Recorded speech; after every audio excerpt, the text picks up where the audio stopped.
blessing today.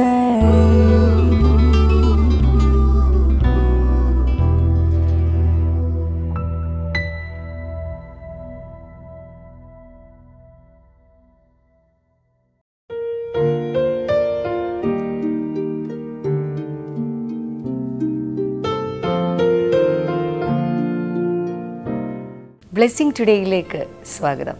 ഈ ബുധനാഴ്ചയിലെ episode വളരെ പ്രത്യേകതയുള്ള എപ്പിസോഡാണ്. അതുകൊണ്ട് വീട്ടിലുള്ള വിദ്യാർത്ഥികളായിട്ടുള്ള എല്ലാ കുട്ടികളും ഇപ്പോൾ വേഗത്തിൽ തന്നെ സ്ക്രീനിനടുക്കിലേക്ക് നിങ്ങൾ എത്തിച്ചേരേണ്ടതാണ്.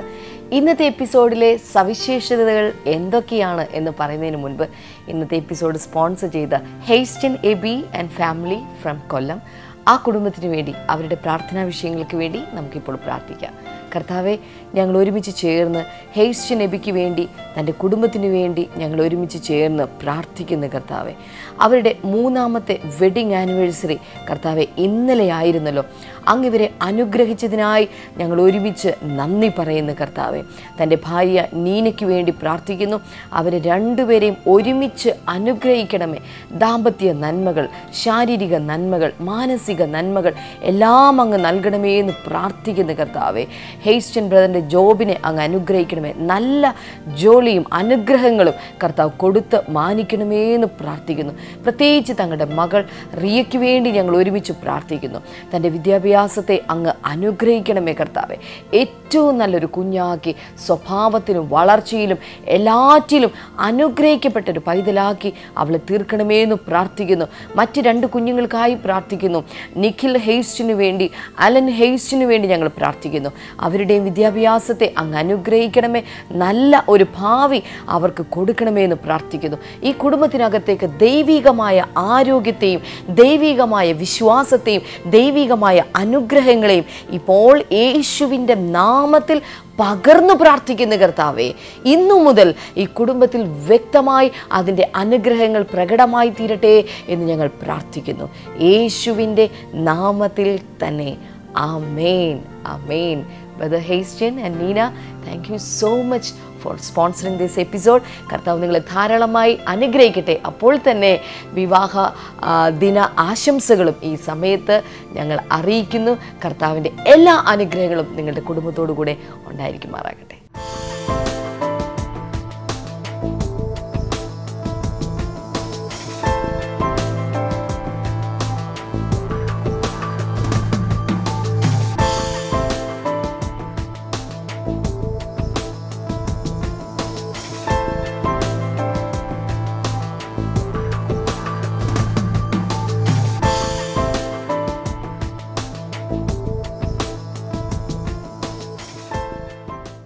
ഇന്നത്തെ പ്രത്യേകതകൾ എന്തൊക്കെയാണ്? വിദ്യാർത്ഥികൾക്ക് വേണ്ടിയിട്ടുള്ള ബ്രദർ ഡാമിയൻ നടത്തിയിട്ടുള്ള പ്രത്യേകമായ ചില ക്ലാസ്സുകളാണ് ഇന്നു മുതൽ അടുത്ത ചില ദിവസങ്ങളിൽ നിങ്ങൾ കാണാനായി പോകുന്നത്. കേരളത്തിലെ വിവിധ സ്കൂളുകളിൽ നിന്ന് വിവിധ ക്ലാസ്സുകളിൽ പഠിക്കുന്ന അല്ലെങ്കിൽ വിവിധ കോളേജുകളിൽ പഠിക്കുന്ന വിദ്യാർത്ഥികൾ ഇന്ന് നടത്തുന്ന ചില ചോദ്യങ്ങൾക്ക് ബ്രദർ ഡാമിയൻ ഉത്തരം നൽകുകയാണ്. എനിക്കൊരു വിശ്വാസമുണ്ട്, ഒരു പക്ഷേ ഇത് നിങ്ങൾ ചോദിക്കാനിരുന്ന ഒരു ചോദ്യമായിരിക്കും. വിദ്യാർത്ഥികളെല്ലാവരും ആയിരിക്കുന്ന സ്ഥലത്ത് വേഗത്തിൽ ഒരു പേനയും പേപ്പറും ഒക്കെ സാധ്യമാണെങ്കിൽ എടുക്കുക, എഴുതിയെടുക്കുക. ഇത് നിങ്ങളുടെ ജീവിതത്തിൽ വലിയൊരു മുതൽക്കൂട്ടായിരിക്കും.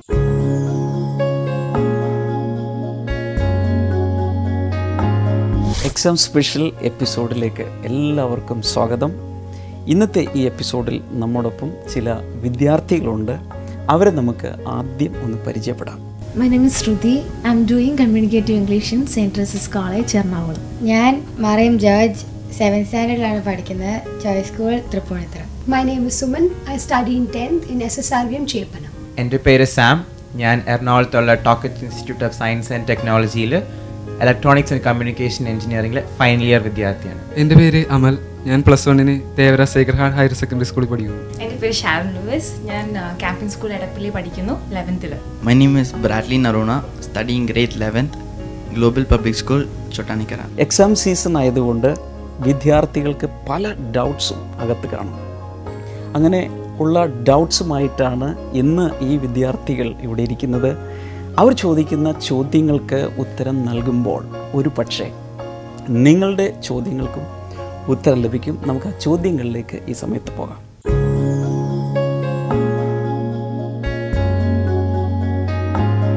സർ, എനിക്കൊരു ഡൗട്ടുണ്ട്. ഇപ്പോൾ ജനറലി നമ്മുടെ എക്സാം സീസണാണ് ഈ സമയം. അപ്പം നല്ല രീതിയിൽ ഞങ്ങൾക്ക് എക്സാംസിൽ ആൻസർ ചെയ്യുവാനായിട്ട്, മുൻകൂട്ടി പ്ലാൻ ചെയ്യുവാനായിട്ട് എന്തെങ്കിലും മാർഗനിർദ്ദേശങ്ങൾ സാർക്ക് തരാൻ പറ്റുമോ? തീർച്ചയായിട്ടും നമുക്ക് ഇന്ന് എങ്ങനെയാണ് എക്സാം സീസണിന് വേണ്ടി പ്രിപ്പയർ ചെയ്യേണ്ടതെന്നുള്ളത് നമുക്ക് ചിന്തിക്കാം. നിങ്ങളുടെ കയ്യിൽ ഒരുപക്ഷെ ആ വിന്നേഴ്സ് ഫാക്ടറിയുടെ കോപ്പി കാണും. നമ്മൾ ഇതിനെ വിന്നേഴ്സ് ഫാക്ടറിയെ ബേസ് ചെയ്താണ് നമ്മൾ ചിന്തിക്കാൻ പോകുന്നത്. ആ പ്രിപ്പറേഷനിലേക്ക് പോകുന്നതിന് മുൻപ് ജനറലി നമ്മുടെ ഈ പുസ്തകത്തിൽ എന്താണ് ഉള്ളത് എന്ന് നമുക്കൊന്ന് നോക്കാം. അതിൻ്റെ കണ്ടൻസിൻ്റെ പേജ് എടുത്താൽ അതിൻ്റെ ആദ്യത്തെ ചാപ്റ്റർ കണ്ടൻസ് പേജിൽ ദേ മെയ്ഡ് ഇറ്റ്. ആ ചാപ്റ്ററിൽ നമ്മൾ അധികവും ഡീൽ ചെയ്യുന്നത് പഠിക്കാൻ ബുദ്ധിമുട്ടുണ്ടായിരുന്ന ചില കുട്ടികൾ, അല്ലെങ്കിൽ ഏതെങ്കിലുമൊക്കെ ഫീൽഡിൽ വളരെ ഒട്ടും തന്നെ പെർഫോമൻസ് ഇല്ലാതിരുന്നവർ, വളരെ ശ്രമിച്ച് അവർ വലിയ നിലയിലെത്തിയ കുറേ പേര്, ഏകദേശം 10 പേരുടെ സ്റ്റോറീസ്, ഇൻസ്പിറേഷണൽ സ്റ്റോറീസാണ് അതിനകത്തുള്ളത്. രണ്ടാമത്തെ അധ്യായത്തിൽ ഡ്രീം അതിൽ നമ്മൾ കാണുന്നത് നമ്മുടെ ലൈഫിൽ എല്ലായ്പ്പോഴും ഒരു വലിയ ഡ്രീം വേണം. ഡ്രീം ഇല്ലെങ്കിൽ നമുക്ക് എങ്ങും എത്താൻ സാധ്യമല്ല. That's A wonderful chapter. Then the third chapter the formula for success. അതിൽ ABC ഫോർമുല അഥവാ ആറ്റിറ്റ്യൂഡ്സ്, ബിലീവ് സിസ്റ്റംസ്, കമ്മിറ്റ്മെൻറ്റ്സ്, ഇത് മൂന്നും ചേർന്ന് എങ്ങനെ നമുക്ക് ലൈഫിൽ വലിയ അച്ചീവ്മെൻറ്റ്സിലേക്ക് വരാം. Fourth chapter the university of Perseverance. അതിലാണ് നമ്മുടെ ലൈഫിൽ ഒരു കൺസിസ്റ്റൻസി. ചിലരൊക്കെ ഭയങ്കരമായിട്ട് പലതും സ്റ്റാർട്ട് ചെയ്യും. അക്കാഡമിക് ഇയറിൻ്റെ ആദ്യം ഭയങ്കരമായിട്ട് പഠിക്കും. കുറേ കഴിയുമ്പോൾ ഇതെല്ലാം മറന്ന് നമ്മൾ നാടൻ ഭാഷയിൽ ഉഴപ്പുമെന്ന് പറയും, വല്ലാതെ ഉഴപ്പും. അങ്ങനെയുള്ള ഒത്തിരി പേരെ നമുക്ക് കാണാം. അതില്ലാതെ ലാസ്റ്റ് ഫിനിഷിംഗ് ലൈൻ വരെ നമ്മൾ എങ്ങനെ കൺസിസ്റ്റൻ്റ് ആയിട്ട് പോകണം, അതാണ് ആ ചാപ്റ്ററിൽ പറയുന്നത്. പിന്നെ വരുന്നത് ലൈഫ് പ്രിൻസിപ്പിൾസ് എന്ന് പറയുന്നൊരു ചാപ്റ്റർ ഉണ്ട്. അവിടെ നമ്മുടെ ബിഹേവിയറൽ അല്ലെങ്കിൽ ക്യാരക്ടർ ഫോർമേഷനുള്ള കുറേയധികം പ്രിൻസിപ്പിൾസാണ് നമ്മൾ പറയുന്നത്. അതിനുശേഷം the art of learning, 7th chapter കണ്ടോ. അവിടെ പഠിക്കാനുള്ള ഇൻബോൺ ആയിട്ടുള്ള ചില ടെക്നിക്സ് ഉണ്ട്. നമ്മൾ തന്നെ പഠിക്കാൻ വേണ്ടി ഉപയോഗിക്കുന്ന നാച്ചുറൽ ആയിട്ടുള്ള ചില കാര്യങ്ങൾ, അതിനെ ഐഡൻറ്റിഫൈ ചെയ്ത് അതിൽ സ്ട്രീം ലൈൻ ചെയ്ത് അതിൽ ഫോക്കസ് ചെയ്യുമ്പോഴാണ് ഏറ്റവും നന്നായിട്ട് നമുക്ക് പഠിക്കാൻ പറ്റുന്നത്. ആ കാര്യങ്ങൾ പറയാം. ലാസ്റ്റ് ചാപ്റ്റർ ഉണ്ട് ടെൻഷൻ ഫ്രീ എക്സാം. ഇതിലാണ് സാം ചോദിച്ച ചോദ്യത്തിൻ്റെ ഉത്തരം കിടക്കുന്നത്. പേജ് നമ്പർ 193 മുതൽ ഡീൽ ചെയ്തിട്ടുണ്ട്. അതിലാദ്യം കണ്ടോ പ്രിപ്പറേഷൻ ഫോർ എക്സാം. ഈ പ്രിപ്പറേഷൻ ഫോർ എക്സാം എന്ന് പറയുമ്പോൾ പല വിദ്യാർത്ഥികളും ഉള്ളിൽ വിചാരിച്ചിരിക്കുന്നത് ആ സ്റ്റഡി ഹോളിഡേയ്സ് തുടങ്ങുമ്പോഴാണ് ഈ പ്രിപ്പറേഷൻ തുടങ്ങുന്നതെന്നാണ്. അതൊരിക്കലും ശരിയല്ല. The real preparation starts at the very beginning of the academic year or the semester. ഇതാണ് നമ്മൾ അറിഞ്ഞിരിക്കേണ്ടത്. അപ്പോൾ ഒന്നാമത് അതാ ഡീൽ ചെയ്യുന്നത് preparation through out the academic year. നമ്മളെല്ലാം ആദ്യം മുതലേ പ്രിപ്പയർ ചെയ്ത് വരണം. എന്നാൽ സ്റ്റഡി ഹോളിഡേയ്സിൽ എത്തുമ്പോൾ നമുക്ക് ആകെ സമയം കിട്ടുന്നത് റിവിഷന് വേണ്ടി മാത്രമാണ്. അതല്ലാതെ മൊത്തം പുസ്തകം പഠിക്കാനോ ഒന്നിനുള്ള ടൈം സ്റ്റഡി ഹോളിഡേയ്സിലില്ല. അതിനുശേഷം ഒരു കാര്യം, ഒരു ചെറിയൊരു പോർഷൻ അവിടെ കൊടുത്തിട്ടുണ്ട്, കൺസിസ്റ്റൻസി. കണ്ടോ, ഞാൻ നേരത്തെ പറഞ്ഞതുപോലെ throughout the academic year we have to be very consistent in studies. So രണ്ടാമത്തെ പ്രിപ്പറേഷൻ എന്ന് പറയുന്നതാണ് സ്റ്റഡി ഹോളിഡേയ്സിലുള്ളത്. അതാണ് പ്രിപ്പറേഷൻ ഡ്യൂറിങ് സ്റ്റഡി ഹോളിഡേയ്സ്. അത് നമുക്ക് നോക്കാം. During the exam season, it's very important to stay focused on what lies ahead. ആ സമയത്തുള്ള focus എന്ന് പറയുന്നത് അതിന് മുൻപുള്ളതിനേക്കാൾ വളരെ കൂടുതലായിരിക്കണം. എന്ന് വെച്ചാൽ നമ്മുടെ ഒരു ഡിസ്ട്രാക്ഷൻ ഉണ്ടാകരുത്. അതുപോലെ ഫോക്കസ്ഡ് ആയിട്ട് വേണം നമ്മൾ ആ സമയങ്ങളിൽ പഠിക്കാൻ. അതാണ് ആ ഭാഗത്ത് നമ്മൾ ഡീൽ ചെയ്യുന്നത്. അതിനുശേഷം കണ്ടോ next topic, get into your time tables. അതിന് താഴെ 3 ടൈപ്പ് ടൈം ടേബിൾസ് കൊടുത്തിട്ടുണ്ട്. ഏതൊക്കെയാണ്? നമ്പർ 1 ETT, സെക്കൻഡ് 1 അതെന്താണ് PTT ഷോർട്ട് ഫോം, തേർഡ് 1. ഈ 3 ടൈം ടേബിൾസ് ആണ് സ്റ്റഡി ഹോളിഡേയ്സിൽ വളരെ വളരെ വളരെ ഇമ്പോർട്ടൻ്റ് ആയിട്ടുള്ളത് ഏതൊക്കെയാണ്? Number 1 exam time table, personal time table, അതിൻ്റെ ഷോർട്ട് ഫോം പെട്ടെന്നൊന്ന് പറഞ്ഞേ, ETT, PTT, DTT, അങ്ങനെ ഓർത്താൽ മതി. എക്സാം ടൈം ടേബിൾ പറയേണ്ട ഒന്നുമില്ല, നമ്മൾ ഉണ്ടാക്കുന്നതല്ല, നമുക്ക് കിട്ടുന്നതാണ്. പക്ഷേ നെക്സ്റ്റ് പേജിൽ കണ്ടോ, അവിടെ എങ്ങനെയാണ് അത് നമ്മുടെ കലണ്ടറിലോട്ട് മാർക്ക് ചെയ്യേണ്ടത്. നമ്മുടെ വീട്ടിലുള്ള കലണ്ടറിലേക്ക് നമ്മളത് ഓരോ ഡേറ്റിലും ഏത് സബ്ജക്റ്റ് ആണെന്നുള്ളത് എഴുതി വെക്കണം. ഇത് വെക്കണമെന്ന് പറയാൻ കാരണം എനിക്ക് പേഴ്സണലി ചില കുട്ടികളെ അറിയാം. ഫിസിക്സിൻ്റെ ദിവസം ബയോളജി പ്രിപ്പയർ ചെയ്തുകൊണ്ട് പോയി, അവിടെ തലയിട്ട് വീണു കേട്ട് കഴിഞ്ഞപ്പോൾ. ഇത് വരാതിരിക്കാൻ വളരെ കൃത്യമായി നമ്മുടെ എപ്പോഴും കാണുന്ന രീതിയിൽ നമ്മുടെ സ്റ്റഡി റൂമിൽ ഡിസ്പ്ലേ ചെയ്തിട്ടുള്ള ഏതെങ്കിലും നമ്മുടെ മലയാള മനോരമ കലണ്ടറിലോ ഏതെങ്കിലും ഒരു കലണ്ടറിൽ കറക്റ്റായിട്ട് ആ ദിവസം വരുന്ന സബ്ജക്റ്റ് വലിയ അക്ഷരത്തിൽ മാർക്കർ പെൻ കൊണ്ട് എന്തെങ്കിലും എഴുതി വെക്കണം. That is ETT marked on our calendar. Next one, അവിടെ അടുത്ത പേജിലേക്ക് നമുക്കൊന്ന് പോകാം. പേജ് നമ്പർ 196 ഒരു പ്രത്യേക മെത്തേഡ് പറഞ്ഞിട്ടുണ്ട്, ദ റിവേഴ്സ് ഓർഡർ മെത്തേഡ്. ഞാൻ പഠിച്ചുകൊണ്ടിരുന്ന കാലത്ത് ഈ മെത്തേഡിൽ പഠിച്ചിരുന്നു. ഇതെന്താണെന്നറിയാമോ? ഉദാഹരണത്തിന് നമുക്കിപ്പോൾ ടൈം ടേബിൾ കിട്ടി, മാർക്ക് ചെയ്തു. അതിൽ ഏറ്റവും അവസാനം വരുന്ന എക്സാം മാത്തമാറ്റിക്സ് ആണെന്ന് വിചാരിക്കുക. സ്റ്റഡി ഹോളിഡേയ്സിൽ ആദ്യം പഠിക്കേണ്ട ഏതാണ്? മാത്തമാറ്റിക്സ്. ഏറ്റവും അവസാനത്തത് ആദ്യം പഠിക്കുക, റിവേഴ്സ് ഓർഡറിൽ പഠിച്ചു വരിക. അടുത്തത് അതിൻ്റെ സെക്കൻഡ് ലാസ്റ്റ് ബയോളജി ആണെങ്കിൽ പിന്നെ എന്ത് ചെയ്യണം? ബയോളജി പഠിക്കണം. അതിനുശേഷം അടുത്തത്, അങ്ങനെ വരുമ്പോൾ ഏറ്റവും ആദ്യം വരുന്നത് ഏറ്റവും അവസാനം പഠിക്കും. ഗുണം എന്താ? വളരെ ഫ്രഷായിട്ട് ഏറ്റവും ആദ്യം വരുന്ന ലാംഗ്വേജ് ആണെങ്കിൽ അത് പഠിച്ച് നമുക്ക് ആദ്യമേ അതിലേക്ക് കയറാം. എന്നിട്ട് ഓരോ ഡേ വരുന്നതിനനുസരിച്ച് വീണ്ടും ഒന്ന് റിവൈസ് ചെയ്താൽ മതി. ഇതിൻ്റെ പേരെന്താ? The reverse order method. ഇനി നമ്മുടെ PTT, പേഴ്സണൽ ടൈം ടേബിൾ, അത് പ്രിപ്പയർ ചെയ്യേണ്ടത് വളരെ ഡീറ്റെയിൽഡായിട്ട് നമ്മൾ വിന്നേഴ്സ് ഫാക്ടറിൽ പറഞ്ഞിട്ടുണ്ട്. നിങ്ങളത് നന്നായിട്ടൊന്ന് വായിച്ച് നോക്കണം. ഈ PTT പ്രിപ്പയർ ചെയ്യുമ്പോൾ ചില ആക്ഷൻ സ്റ്റെപ്സ് ഉണ്ട്. നമുക്ക് 5, 6, 8, 10, 12 സബ്ജക്ട്സ് ചിലപ്പോൾ പഠിക്കാൻ കാണും. ഇതിൽ ഓരോന്നിലും 5, 6 അതിൽ കൂടുതലോ ചാപ്റ്റേഴ്സ് കാണും. നമ്മൾ ചെയ്യേണ്ടത് എത്ര ദിവസം നമുക്കുണ്ടെന്ന് നോക്കുക.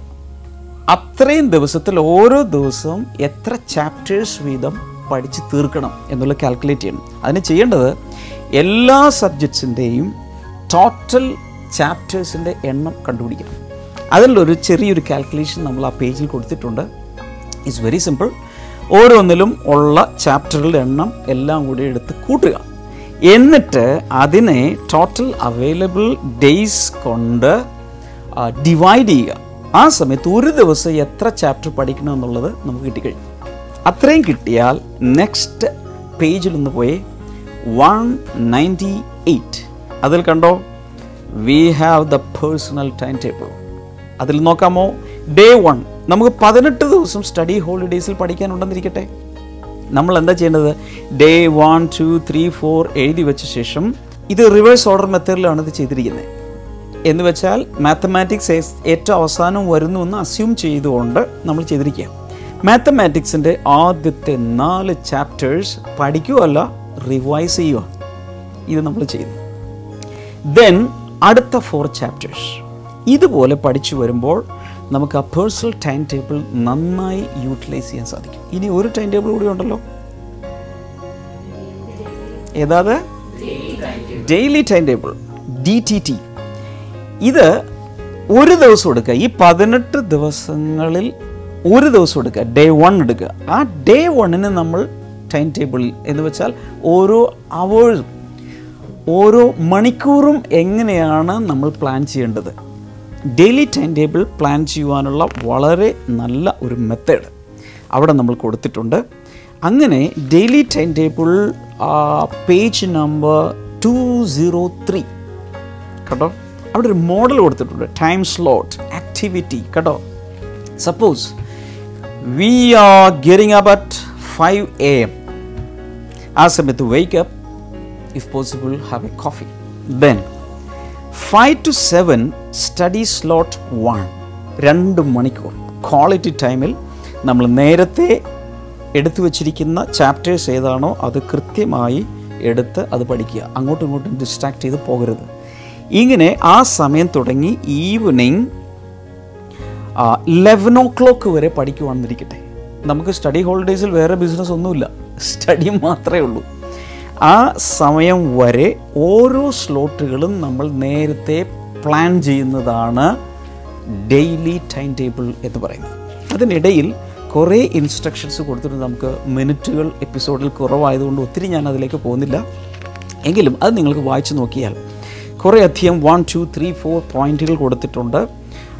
അതിൽ ഈവൻ ഒരു റിവാർഡ് സിസ്റ്റം വരെ കൊടുത്തിട്ടുണ്ട്. റിവാർഡ് സിസ്റ്റം എന്ന് പറഞ്ഞാൽ ഒരു ടൈം സ്ലോട്ടിൽ ഫിസിക്സിൻ്റെ 3 അധ്യായം പഠിക്കണമെന്നിരിക്കട്ടെ. ഇത് 3 നിങ്ങൾ പഠിച്ചു തീർത്തു, അല്ലെങ്കിൽ 10 minutes മുമ്പേ പഠിച്ചു തീർത്തു, ഉടനെ നിങ്ങൾ തന്നെ പോയി ചോക്ലേറ്റ് എടുത്ത് തിന്നുകയാണ്. That is your reward. ഇതുപോലെ ചെറിയ ചെറിയ റിവാർഡ് അവരവർക്ക് തന്നെ തരിക. ഇങ്ങനെ നമ്മൾ തന്നെ നമുക്ക് തന്നെ ഒരു എൻകറേജ്മെൻറ്റ് ബൂസ്റ്റപ്പൊക്കെ കൊടുത്ത് മുന്നോട്ട് പോകുന്ന സിസ്റ്റം വരെ നമ്മളിതിൽ എക്സ്പ്ലെയിൻ ചെയ്യുന്നുണ്ട്. സാമിൻ്റെ ആ ചോദ്യത്തിന് ഏകദേശമെങ്കിലും ഒരു ഉത്തരം കിട്ടിയെന്ന് വിചാരിക്കുന്നു.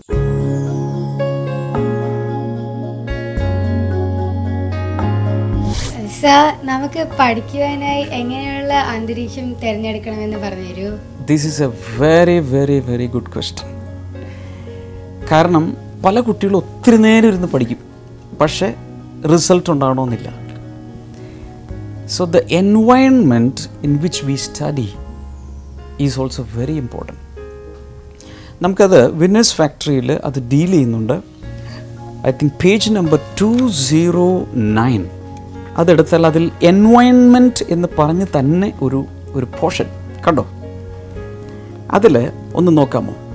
Ensure you are in an environment which is good, clean and pleasant. വളരെ ഇമ്പോർട്ടൻ്റ്.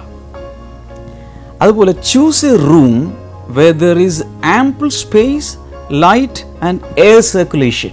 ചിലരൊക്കെ അങ്ങ് ഇടുങ്ങിയ ഏതെങ്കിലും ഒരു കോർണറിൽ പോയി അധികം വെളിച്ചമില്ല, വായുസഞ്ചാരവും ഇല്ല, അങ്ങനെ ഒരു ഭാഗത്ത് ഇരിക്കുമ്പോൾ നമ്മുടെ മൈൻഡിലും അതുപോലെ ബോഡിയിലും വല്ലാത്തൊരു ടയർഡ്നെസ് ഫീൽ ചെയ്യും. നല്ലൊരു മൂഡ് നമുക്കുണ്ടാവില്ല പഠിക്കാൻ. അപ്പോൾ അതുകൊണ്ട് ആ ഒരു എൻവയൺമെൻറ്റ് എന്ന് പറയുന്നത് നല്ലൊരു വളരെ പ്ലസൻ്റ് ആയിട്ടുള്ള ഒരു എൻവയൺമെൻറ്റ് നമുക്ക് ആവശ്യമാണ്. ഇനി പറയുന്നത് നോക്കാമോ? അവോയ്ഡ് എ നോയ്സി അറ്റ്മോസ്ഫിയർ എന്ന് വെച്ചാൽ അവിടെ ഒരു പിക്ചർ കൊടുത്തേക്കുന്നുണ്ട്. ചില വീടുകളിലൊക്കെ ചിലപ്പോൾ പാരൻസ് തമ്മിൽ പ്രശ്നങ്ങൾ നടക്കും.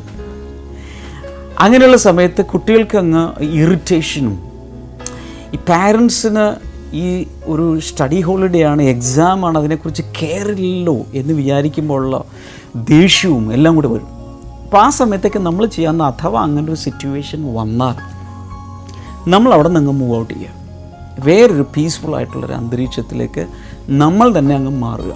ഞാൻ ചില കുട്ടികളെ ഞാൻ കണ്ടിട്ടുണ്ട്, അവർ എല്ലാവരും കൂടി ഇരുന്ന് സംസാരിച്ചുകൊണ്ടിരിക്കുന്നതിൻ്റെ നടുക്ക് വന്നിരുന്നേ പഠിക്കൂ. അങ്ങനെയുള്ള കുട്ടികളെ ഞാൻ കണ്ടിട്ടുണ്ട്. അവർ പറയുന്നത് അങ്ങനെ ഇരുന്നാലേ പഠിക്കാൻ പറ്റുമെന്ന്. പക്ഷെ ചിലരങ്ങനെയല്ല, ഒരു ശബ്ദവും പാടില്ല, ഒന്നും പാടില്ല, അവരല്ലാതെ വേറെ ഒന്നും പാടില്ല ദുനിയാവിൽ. അങ്ങനെ ഇരുന്ന് പഠിക്കുന്ന കുട്ടികളുണ്ട്. പക്ഷേ ഞാൻ പറയുന്നത് ആളുകളുണ്ടായിക്കോട്ടെ, പക്ഷെ നമുക്ക് കോൺസെൻട്രേറ്റ് ചെയ്യാനും ഒക്കെ പറ്റുന്നു. ഓരോരുത്തരുടെ നേച്ചറും ടെമ്പറമെൻറ്റും വ്യത്യാസമുണ്ട്. എങ്കിലും പ്രിഫറബിളി നോയ്സി അല്ലാത്ത ഒരു പ്ലസൻ്റ് ആയിട്ടുള്ളൊരു അറ്റ്മോസ്ഫിയറിൽ വേണം നമ്മളിരുന്ന് പഠിക്കാൻ. അതിനുശേഷം ചില ഇമ്പോർട്ടൻ്റ് ആയിട്ടുള്ള കാര്യങ്ങൾ പറയുന്നുണ്ട്. Be in A familiar and comfortable surrounding. ചിലർ പഠിക്കാൻ വേണ്ടി മാത്രം വേറൊരു വീട്ടിലോട്ട് പോകും. പക്ഷെ നമുക്കൊരു സൈക്കോളജിക്കലി നമ്മളിരുന്ന് പഠിക്കുന്ന സ്റ്റഡി, ആ റൂം, ആ ഫർണിച്ചർ, അറ്റ്മോസ്ഫിയർ, അതിനോട് നമ്മൾ യൂസ്ഡ് ടു. അതിൽ തന്നെ ഇരിക്കുമ്പോൾ നമ്മൾ വെച്ചിരിക്കുന്ന ബുക്സ്, കാര്യങ്ങൾ, ലാമ്പിൻ്റെ എല്ലാം പൊസിഷൻ നമുക്കറിയാം. വേറൊരു ടോട്ടലി അൺഫെമിലിയർ അറ്റ്മോസ്ഫിയറിലേക്ക് നമ്മൾ പോകുമ്പോൾ അതിനോട് അഡ്ജസ്റ്റ് ചെയ്ത് വരാൻ ചിലപ്പോൾ ടൈം എടുക്കും. അതുകൊണ്ട് കഴിവതും നമ്മൾ സാധാരണ യൂസ് ചെയ്യുന്നത് തന്നെ ഉപയോഗിക്കുക. മറ്റൊരു പ്രത്യേകത, use more than one place to study. Say your study room, veranda, garden etcetera. അത് നല്ലൊരിതാണ്. നമ്മുടെ വീടിൻ്റെ അറ്റ്മോസ്ഫിയറിൽ തന്നെ, സ്റ്റഡി റൂമിൽ തന്നെ ഒത്തിരി നേരം ഇങ്ങനെ ഇരുന്ന് കഴിയുമ്പോൾ ചിലപ്പോൾ ആ അറ്റ്മോസ്ഫിയർ നമുക്ക് ഇഷ്ടപ്പെടാതെ വരുമ്പോൾ നമുക്ക് എന്ത് ചെയ്യാം, ഒരു ചെയർ എടുത്ത് പുറത്ത് വയ്ക്കാം. അത് പ്രത്യേകിച്ച് നമുക്ക് പറ്റുന്നത് മോർണിംഗ് ടൈമിലോ അല്ലെങ്കിൽ ലേറ്റ് ഈവനിങ്ങിലൊക്കെ അത് സാധിക്കും. കാരണം അധികം ചൂടില്ലാത്ത സമയത്ത് നമുക്ക് പുറത്തിരുന്ന് പഠിക്കാം. അങ്ങനെ മൊത്തത്തിൽ നമ്മൾ നോക്കുമ്പോൾ നല്ലൊരു അന്തരീക്ഷം തിരഞ്ഞെടുത്താൽ മോശമായൊരു അന്തരീക്ഷത്തിൽ പഠിച്ചു തീർക്കുന്നതിനേക്കാൾ കൂടുതൽ നമുക്ക് നല്ല ഒരു അന്തരീക്ഷത്തിൽ പഠിച്ചു തീർക്കാൻ സാധിക്കും.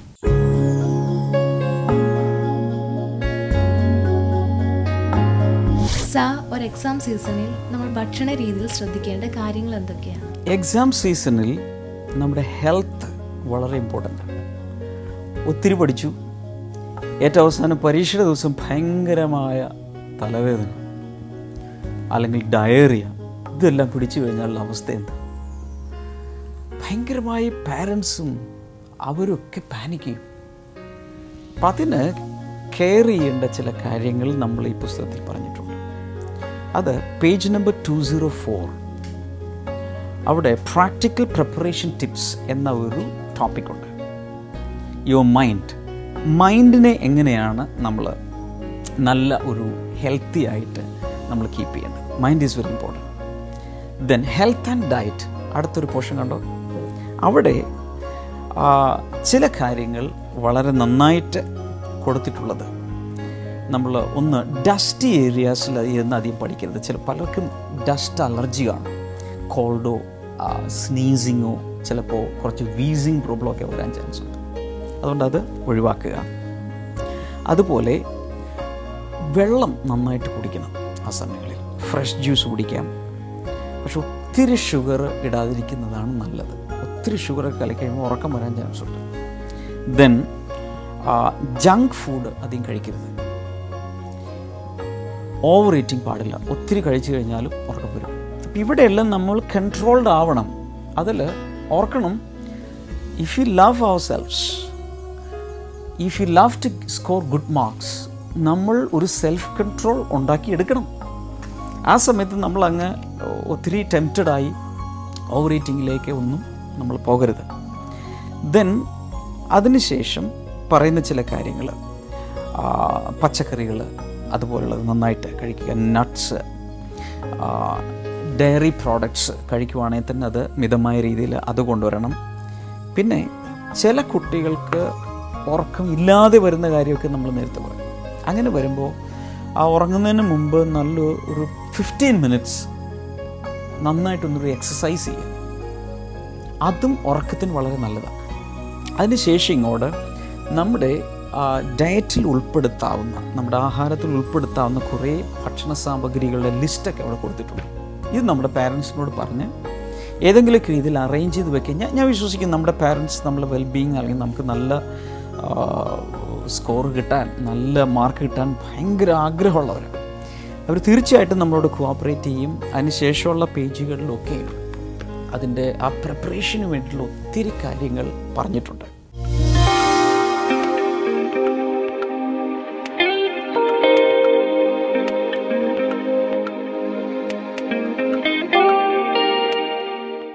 ഇനി പ്രാർത്ഥിക്കാനുള്ള സമയമാണ്.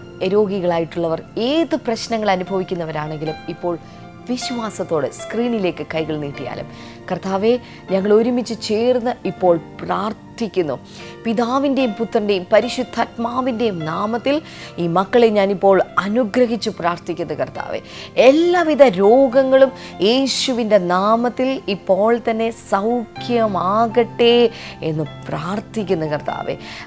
നിൽക്കാത്ത പനി, അനേകം മാസങ്ങളായി മാറാതെ നിൽക്കുന്ന പനി, യേശുവിൻ്റെ നാമത്തിൽ ഇപ്പോൾ തന്നെ അത് സൗഖ്യമാകട്ടെ എന്ന് പ്രാർത്ഥിക്കുന്ന കർത്താവെ.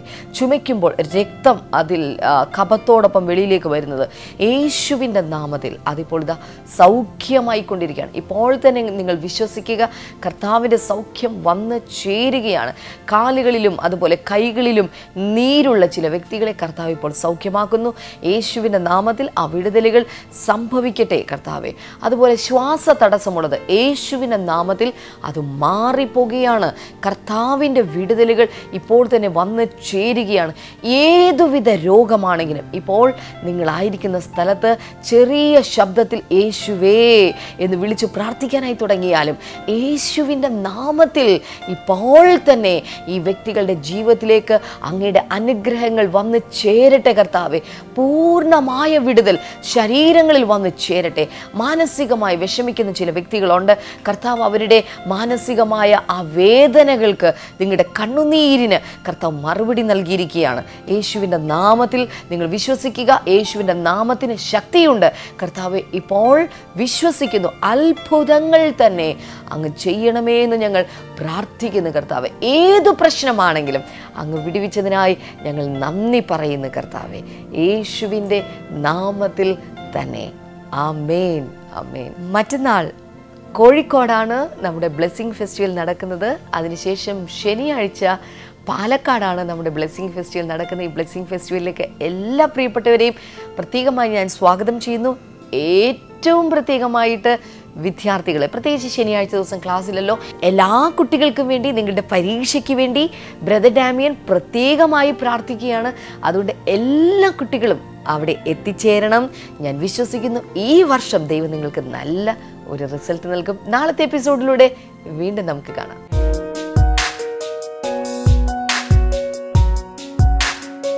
Welcome back to Bible and new. ഇന്നത്തെ ചോദ്യം ഇതാണ്: ഇരമ്യാവിനോട് പ്രവചനം നടത്തിയത് ആര്?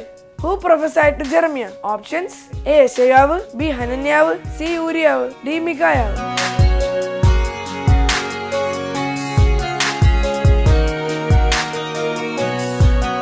നിങ്ങളുടെ ഉത്തരങ്ങൾ 9645221221 എന്ന നമ്പറിലേക്ക് SMS ചെയ്യുക. ചെയ്യേണ്ട format BT space ABC or D space നിങ്ങളുടെ പേരും പൂർണ്ണ മേൽവിലാസവും. നിങ്ങളുടെ ഉത്തരങ്ങൾക്ക് സമ്മാനം നൽകുന്നത് OM Books ആണ്.